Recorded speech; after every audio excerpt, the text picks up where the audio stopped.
Welcome back, students. Today we'll be continuing our journey into exploring thermodynamics.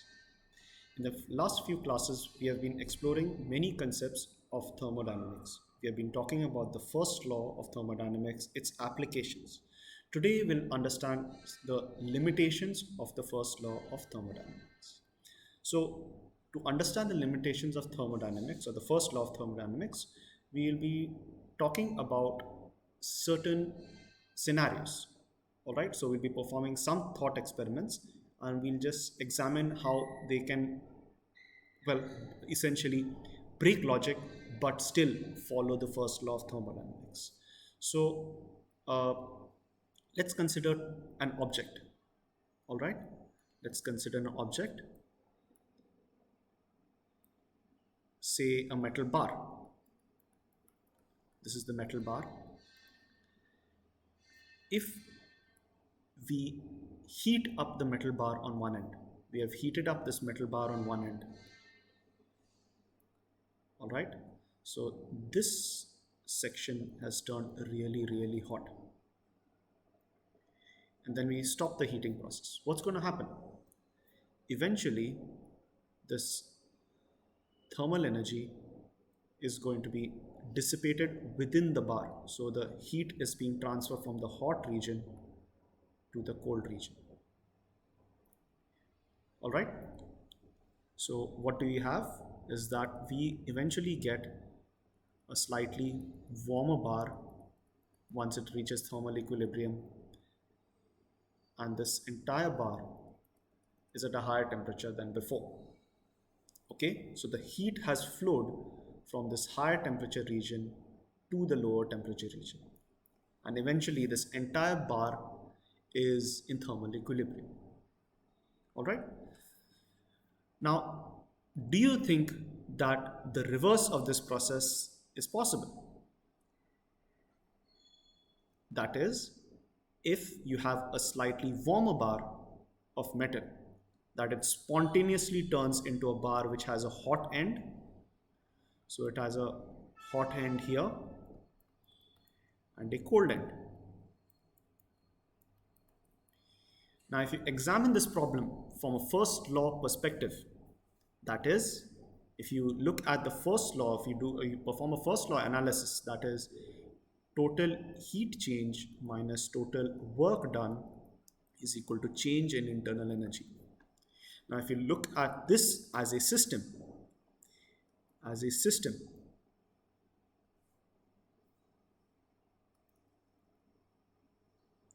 what's going to happen is that you'll find that this scenario, that the reverse,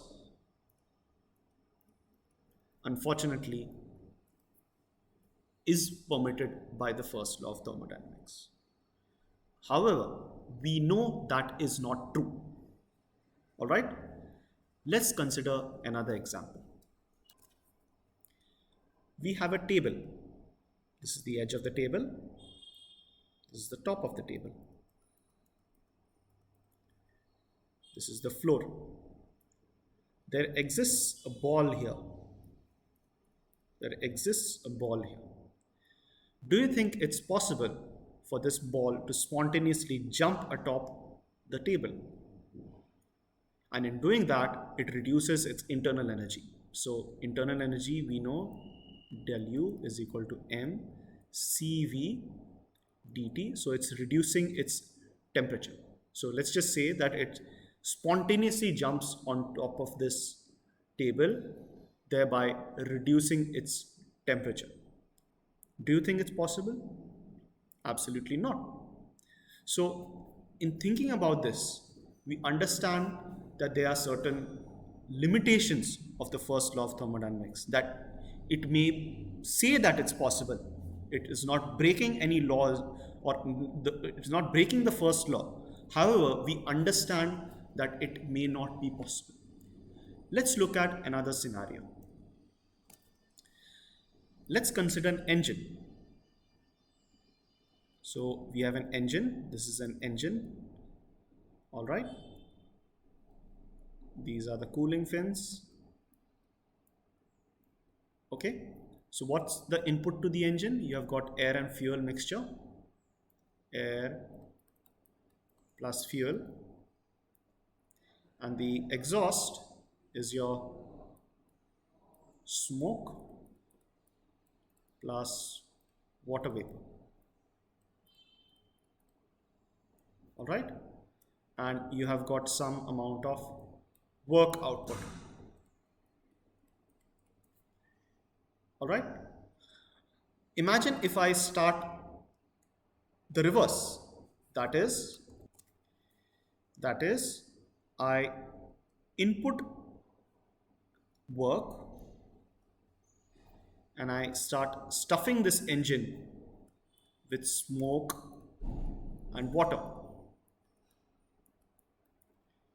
Is it possible for me to, if I reverse this process, is it possible for me to get air and fuel at the end? I don't think so. That is certainly an impossible scenario. So with this, we understand that the first law of thermodynamics will have certain limitations. It cannot talk about spontaneity, it cannot talk about direction, it cannot talk about such really important concepts that inhibit the real life execution of certain processes. All right. So today what we'll be looking at are the limitations of the first law of thermodynamics. So what are the limitations of the first law of thermodynamics? The first, it says, is that the limitation of the first law of thermodynamics is that it does not say anything about the direction of heat flow. All right. So this we looked at in the first example, where you have where we have a nice warm object, and suddenly spontaneously all the heat gets transported to just one side, and the rest of it turns cooler. All right. This is possible in as per first law of thermodynamics, but it is impossible in real life. All right. So the first law of thermodynamics does not say anything about the direction of heat flow. The second, the limitation is that it does not say anything whether this process is spontaneous or not. Again, if you look at the second example which we talked about, the ball cannot simply just jump onto the platform or a table spontaneously. All right, if you have got wood and you have got air, it does not spontaneously start combusting. You have to make some sort of adjustments. You have to heat it up. You have to probably introduce some another form of energy, something of that sort. So it does not spontaneously happen. Okay, but from a first law perspective, you go ahead. All right, so this is again another limitation of the first law of thermodynamics. The third and very important limitation is that reverse processes may be considered possible in the first law of thermodynamics. However, they quite certainly may be actually impossible in real life. For example, in the engine, if you start cranking the engine and you introduce smoke and water vapor into the engine, and you will not get petrol and air at the output as in output. All right. Similarly, if you have, say, an ocean liner and it's traveling on the water body, it cannot just absorb heat from the ocean and then start using that as a energy source. Okay, so there are sort of these limitations of the first law of thermodynamics. Now, to understand how we incorporate these limitations or which exist into our knowledge of thermodynamics, what we do is that we have to introduce the concept of the second law of thermodynamics. So today what we'll be doing is that we'll be also learning about the second law of thermodynamics. Now, the second law of thermodynamics has many versions. However, for our understanding, we talk about two statements. We talk about something called the Kelvin-Planck statement and the Clausius statement.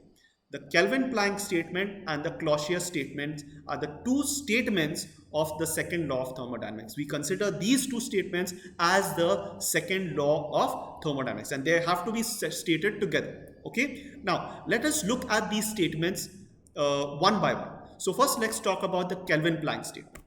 Now, what does the Kelvin-Planck statement say?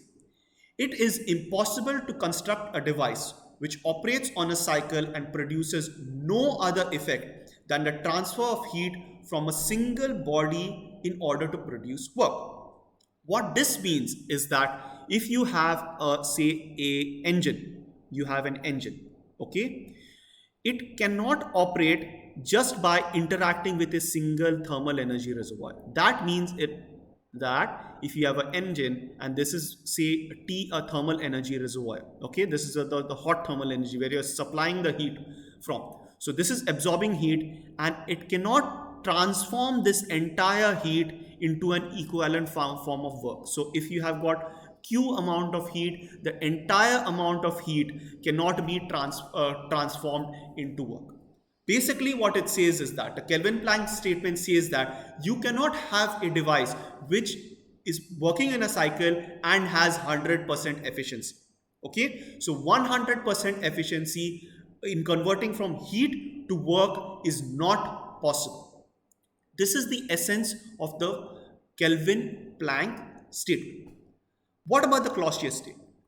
The Clausius statement states that it is impossible to construct a device which operates on a cycle and produces no other effect than the transfer of heat from a cooler body to a hotter body. Okay, so the Clausius statement basically says that you cannot have a refrigerator or any heat transfer device. So if you have a refrigerator, it cannot spontaneously start transferring heat from a low temperature body to a high temperature body. That is, you have to. It is absolutely imperative for you to input some amount of work. If you do not, if you say that this work is equal to 0, this device simply does not exist. All right. So if you recall, we had that example in which this device or this hot object just spontaneously turned hotter on one side and colder on one side. That is not possible as per the second law of thermodynamics. All right.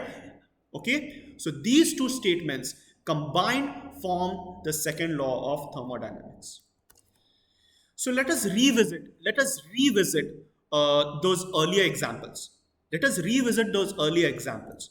Now, if you had that hot body, which is warmer, which is like this is a warm body, it will not spontaneously turn into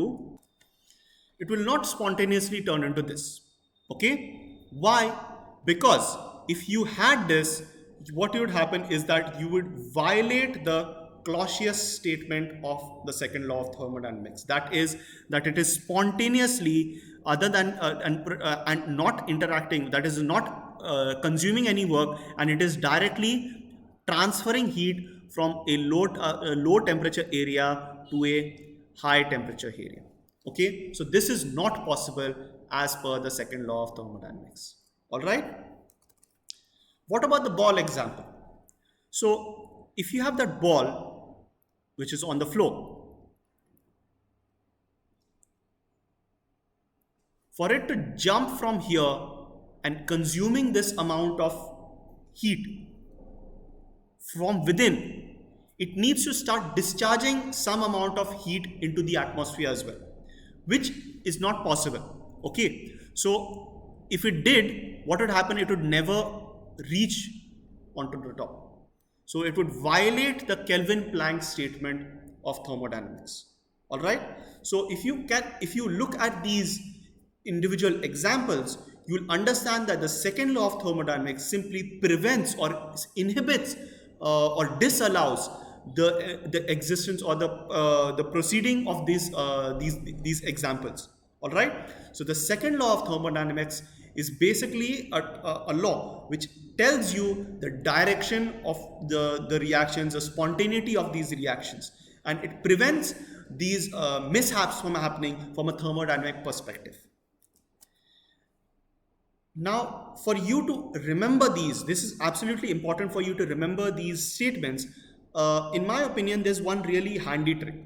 All right. So Kelvin, these are, first of all, you have to remember the names, Kelvin Planck statement and the Clausius statement. Kelvin Planck has two words. So there's the Kelvin bit and the Planck bit. Okay. So you can think of it that the Kelvin Planck is talking about heat interaction between two thermal energy reservoirs. That is, it is impossible to construct a device which operates on a cycle and produces no other effect than the transfer of heat from a single body in order to produce work. Okay, so it needs these two or it needs to interact with two thermal energy reservoirs at different temperatures for it to produce work. So Kelvin and Planck. Regarding the Clausius statement, well, I think so this is a bit more easier to remember. Clausius or Claus, what does Claus remind you of? Probably Santa Claus. Where does Santa Claus stay? North Pole. I don't think so it's quite warm there. It's about the cold. So the Clausius statement is about a refrigerator and which does not have 100% efficiency. So that's how I remember these two statements. Okay, so if you have any different way, or if you come up with any other different way to remember these two statements, which one is which, and if you have any confusion, probably you can try out some different techniques for you to remember, and you can share it with the rest of the class as well. Okay, so now what we are going to do is that we are going to try to talk about how we have come up with these two statements. Okay, so the problem with this, the second law, let's just call it a problem at this point in time, but the issue with the second law of thermodynamics is that there is unfortunately no proof of the second law. What second law of thermodynamics is something called a natural law. Okay, it is, we know of its existence because of what we have observed in our in our entire day-to-day activities. If you look at different science experiments, if you looked at the existence of mankind on a cosmic scale, you looked at all the cosmos and things of that sort, you will find that in each of these examples, the second law of thermodynamics is always being followed. Okay, so unfortunately there is no proof of the second law of thermodynamics. However, with the statements of the second law of thermodynamics, there is something called the equivalence of the two statements, that is the Kelvin-Planck statement and the Clausius statement. So what does this equivalence principle really talk about? So basically what it talks about is that if you have the Kelvin-Planck statement, we can also call it the KP statement and the Clausius statement. Okay, they can both be right or they can both be wrong. All right, so you can have a situation where basically you're talking about that if there's a possibility that both these statements are wrong or both these statements are right. However, it is not possible that one is wrong and the other is right. Okay, so this situation is not possible.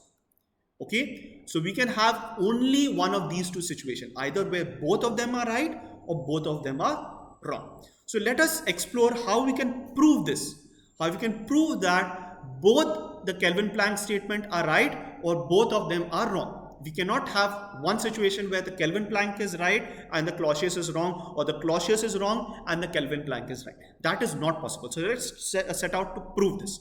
Now, the way we do that is by assuming that one of these statements is actually wrong. So first of all, let's say that the Kelvin-Planck statement is right and Clausius is wrong. So in this example, which you can see on the screen here, you have a heat pump.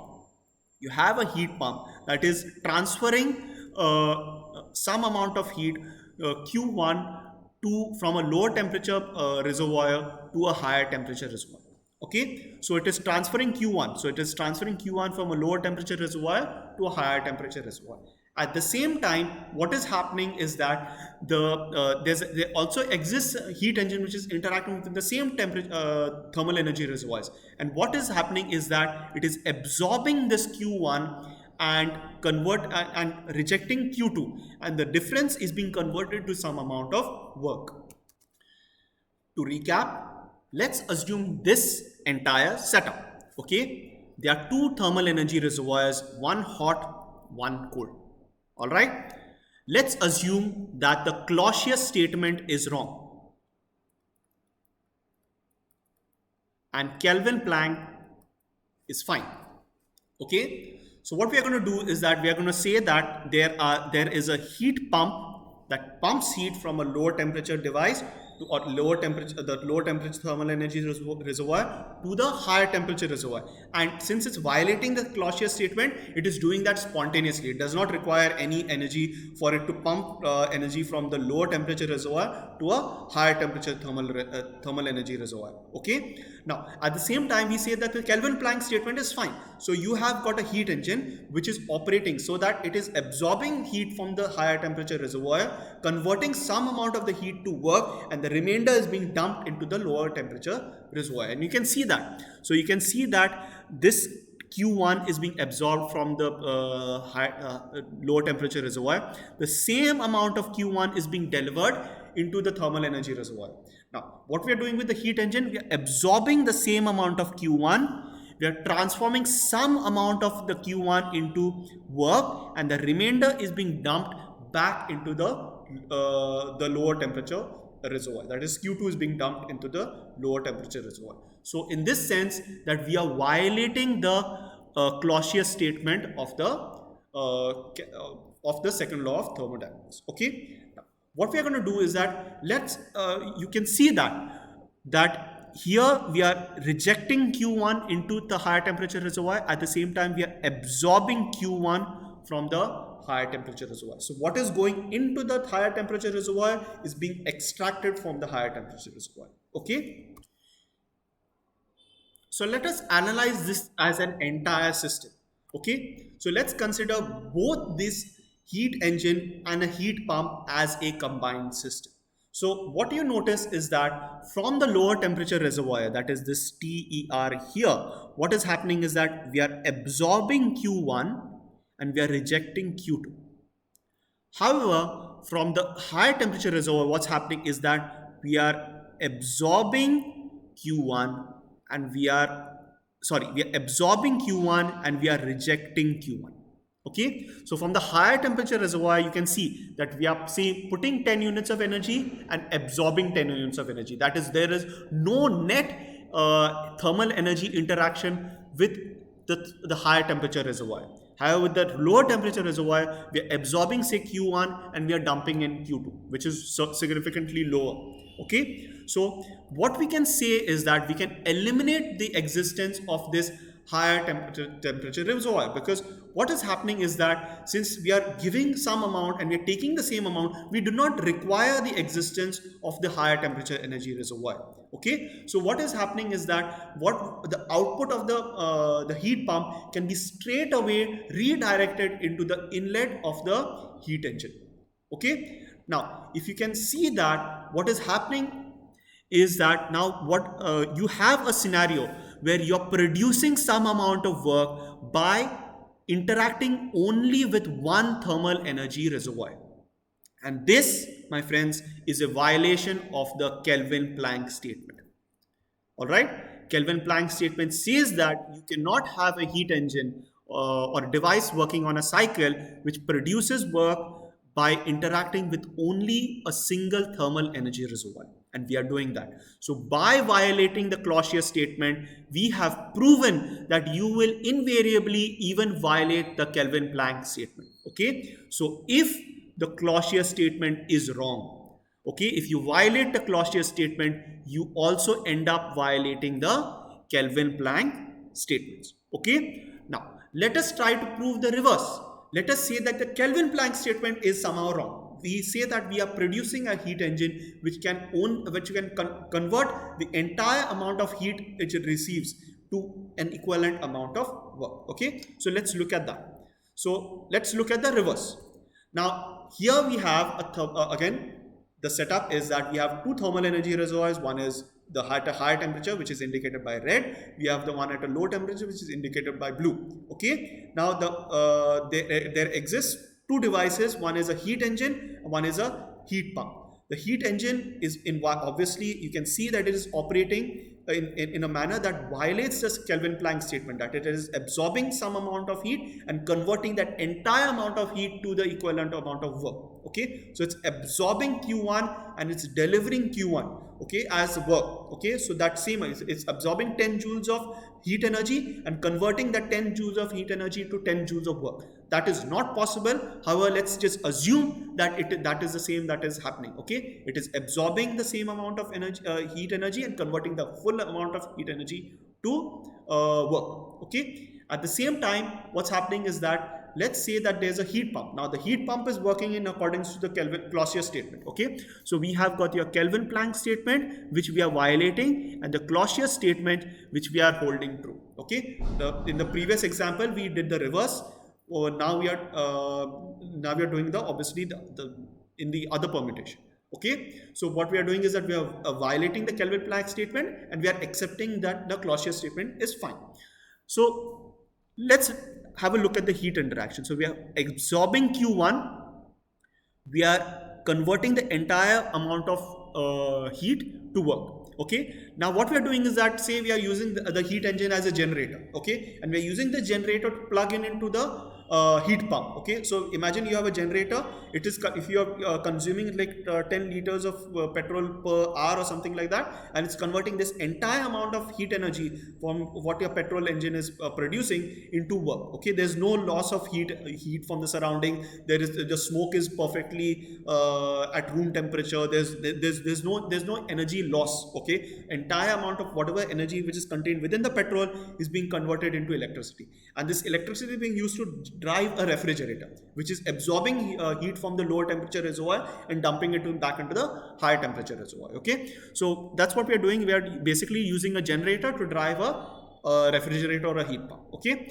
in this case we are talking about heat pump, but you have to understand that both are equivalent. Now, so you're driving a heat pump and it is absorbing Q2 and it is rejecting this Q1 plus Q2. Okay, so it is absorbing Q1 from as work and it is absorbing Q2 as heat, and it is delivering the same as Q1 plus Q2 into the higher temperature reservoir. Okay, now again what we are going to do is that we are going to be drawing a box around. We are going to be putting this into a box. So let's consider this, the heat engine and the heat pump, as a single unit or as one single system. Okay, now if you look, once we do that, we are going to analyze the system in a way that we basically analyzing the heat interaction with the individual thermal energy reservoirs. So we notice that we have absorbed Q1 from the higher temperature thermal energy reservoir, and we are rejecting Q1 plus Q2. Okay, so you have absorbed Q1. So if you are taking 10 and you are rejecting 10 plus 10, so what you're doing is you are effectively rejecting 10. Okay, or let me just change the numbers. If you're absorbing 10 and you're rejecting 22, so what is the net interaction? That you're rejecting 12. Okay, so what you're doing is that you have absorbed this Q2 from the lower temperature reservoir, you're absorbing Q1 from the higher temperature reservoir, and you're rejecting Q1 plus Q2 with the higher temperature reservoir. So equivalent, if you notice this, what is happening is that, just a second. Yeah, so what is equivalent that is happening is that we are absorbing Q2 from the lower temperature reservoir and rejecting Q2 to the higher temperature reservoir without having any work interaction from the surroundings. That is, we are violating the Clausius statement as well. So what happens is that if we have violated the Kelvin Planck statement, we also end up violating the Clausius statement. Okay, so if coming back to what if you violate the